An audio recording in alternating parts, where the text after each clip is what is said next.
जय श्री राम। कैसे हैं आप सब। मैं जितेंद्र, विजय भोजपुरी में आपका स्वागत है। भाई साहब, आज हम बात करने आए हैं पावर स्टार पवन सिंह जी के बारे में। सभी लोगों को पता है कि पवन सिंह जी स्वामी जी से मिलने गए थे, स्वामी रामाधुचार्य जी से, जो कि मतलब काफ़ी सारा चर्चा में ये हैं।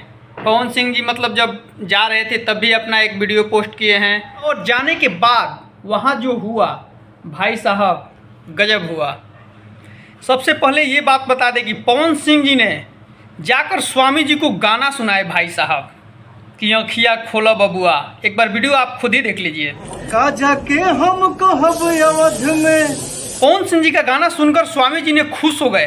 पवन सिंह जी भी स्वामी जी से ऐसे चिपक गए हैं जैसे मतलब ऐसे तो हमें लगता है कोई जैसे पवन सिंह जी स्वामी जी से चिपके हुए हैं, ऐसे लगभग ही कोई संत जो भी मतलब उनसे मिलने जाता हो, कोई भी मतलब जाता हो, कोई भी स्टार हो या कोई भी मतलब और भी इंडस्ट्री से हो, ऐसे बहुत कम ही लोग मिलते हैं जो कि पवन सिंह जी एकदम मतलब चिपक गए हैं स्वामी जी से। एक बार वीडियो आप खुद ही देख लीजिए।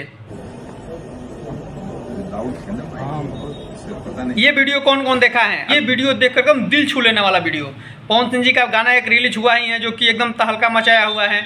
अभी देखिएगा तो ये लगभग 4 मिलियन के आसपास शायद चला गया है एक दिन में। ये गाना मतलब कमाल का है। ये गाना भी अभी तक गाना भी आप नहीं देखे हैं तो गाना जाकर देख सकते हैं। शुक्ला फिल्म पर गाना रिलीज हो गया है। फिलहाल इस वीडियो में इतना ही। वीडियो को लास्ट तक देखने के लिए धन्यवाद। मिलते हैं अगले वीडियो में।